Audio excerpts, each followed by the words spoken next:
Nasa Revelation 16. Okay. May tungkol sa pito kahampak? Opo, ang ako pangutana, Pastor, kanang ikaunom kahampak. Okay. Opo, kana ba siyang muhugas ang suba sa Euphrates? Literal ba kini, Pastor? Okay. Kining ang imong gisgutan din sa versikulo 12. Basahon ako. Opo, opo.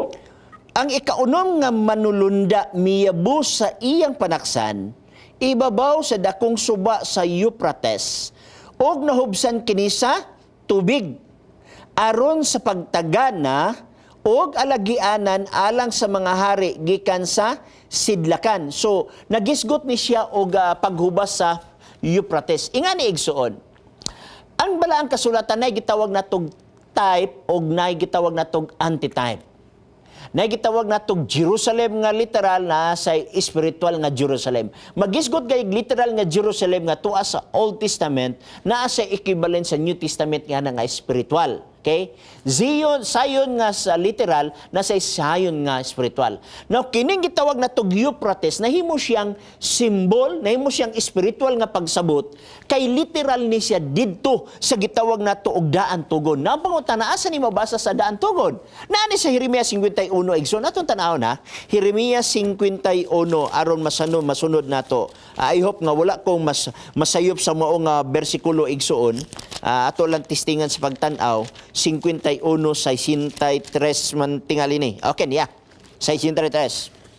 Og nahitabo sa diha nga matapos mo pagbasa kining basahona nga higtan mo og bato kini isalibay mo sa taliwala sa Euphrates og magaingon ka sa ingon niini ang Babylonia mahionlod og dili na mulutaw pag-usab tungod sa kadautan sa pagadad-on ko kaniya og sila gakapuyan hangtod dinhi ang mga pulong ni Jeremias. Now imo makita igsoon kini magong gitawag nato og Jeremiah nga prophet igsoon, naghisgot ni siya mahitungod sa Babylonia kay tuwa man dito ang mga Israelites.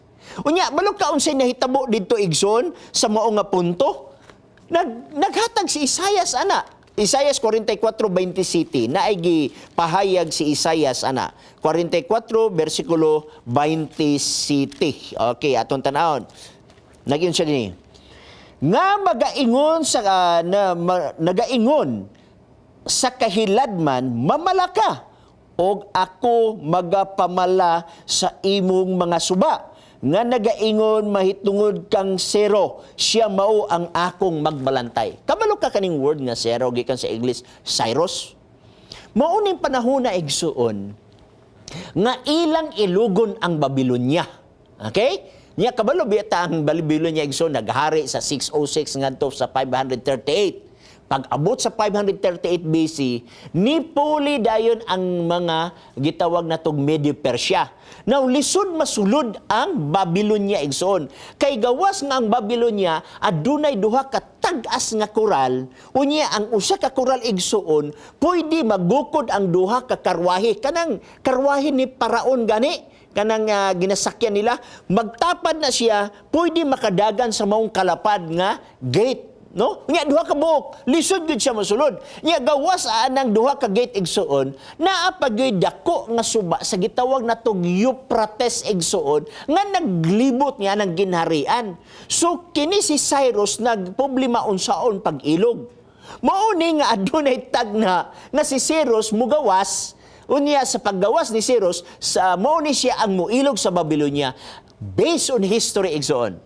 Kay nag-ingon man din sa Isaiah 44 nga mamalaka. Ang history nagisgot nga sa dihang pakig-away sa Medo Persia ug Babylonia, gihimo ni Cyrus, naghimo siya og mga more or less 50 ka mga diversion nga mga piki nga mga suba.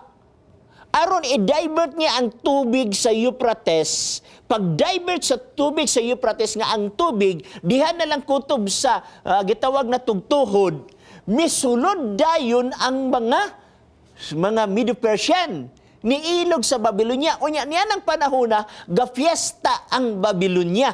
Og didto agi ang mga sakop ni Cyrus sa ilalom igsuon nga adunay gate dito nga wala malak. So meaning to say nakatabang ang paghubas sa tubig. Now karon, mauna ang gitawag na tog type.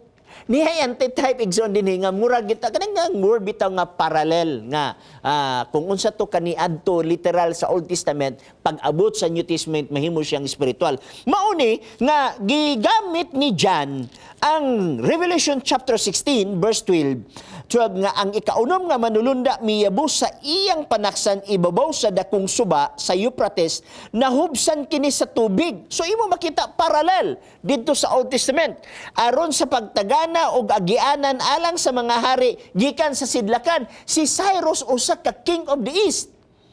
Unya, misulod dito. So, nagkuha siya og experience dito sa Old Testament. Remember si Cyrus igsoon usa ka type nga adunay Jesus Christ nga King of the East nga moabot sa katapusang mga adlaw. So, ang parallel ani igsoon Cyrus the Great, King of the East kaniadto sa Old Testament, sa New nga diin coming si Jesus Christ siya usab ang King of the East. So adunay gitawag natog parallel. Pero kining word nga nahubas igsuon nga moy instrumento nga nailog ang Babylonia kanhi igsuon kining word nga nahubas igsuon usa na sab ni sa ka spiritual nga pagsabot. O nahibaw-an nato igsuon nga dinhi sa balaang kasulatan ang word na tubig mao ang katawhan. So meaning to say, pag ingon nga nahubas ang tubig igsuon, nihubas ang support sa katawhan niining panahona didto sa mapintas nga mananap nga mao'y hinungdan nga diin adunay kagubot sa tibok nga kalibutan ug mao kini ang usa sa ilhanan. Ganiin mo'y pagbalik ni Jesus Christ. Mao man gani dinhi sa gitawag nato og verse 12 nagisgot og ikaunom nga manulunda og sa ikapito nga manulunda nga nahuman ang gubat unya nahubas na ang suba sa Euphrates in a symbolic way. Pag-abot sa 17 og ang ikapitong manulunda miyabos sa iyang panaksan ngadto sa kahanginan o gikan sa templo gikan sa trono dihay migula nga usa ka dakong tingog nga nag-ingon natapos na ang tanan og midason ang pangidlap sa kilat og ang makusog nga mga kagahob og ang pagpalipak sa dalugdog og ang usa ka dakong linog nga wala pay ingon sukad may tao nga nagpuyo sa yuta hilabihan gayud ang dako sa mao nga linog. Natapos na ang tanan. Nga una din ang pagbalik ni Jesus Christ. So imo nakita igsoon ang gitawag nato og mga pamaagi dis wala ang kasulatan Old Testament na gikuha ni John Revelator ang hulagway dito sa Old Testament. Muni ang gihisgutan sa balaang kasulatan. Unya dugang nga bersikulo igsoon aron sa pagpamatuod nga ang tubig sa Revelation naghisgot og mga katawhan sa Revelation chapter 17 verse 15 nagingon dinhi. Og siya miingon kanako ang imong nakita nga mga tubig diin sila mao ang mga tao og mga panon og mga kanasuran og ang mga pinulungan. So pag ingon nga nahubas ang tubig dito sa Euphrates dinhi sa Revelation nagisgot ng katawhan, grupos katawhan, mga kanasuran nga mo'y instrumento nga diin adunay kagubot. Okay? Unya mo de hinundan nga mo'y pagbalik ni Jesus Christ. Bueno?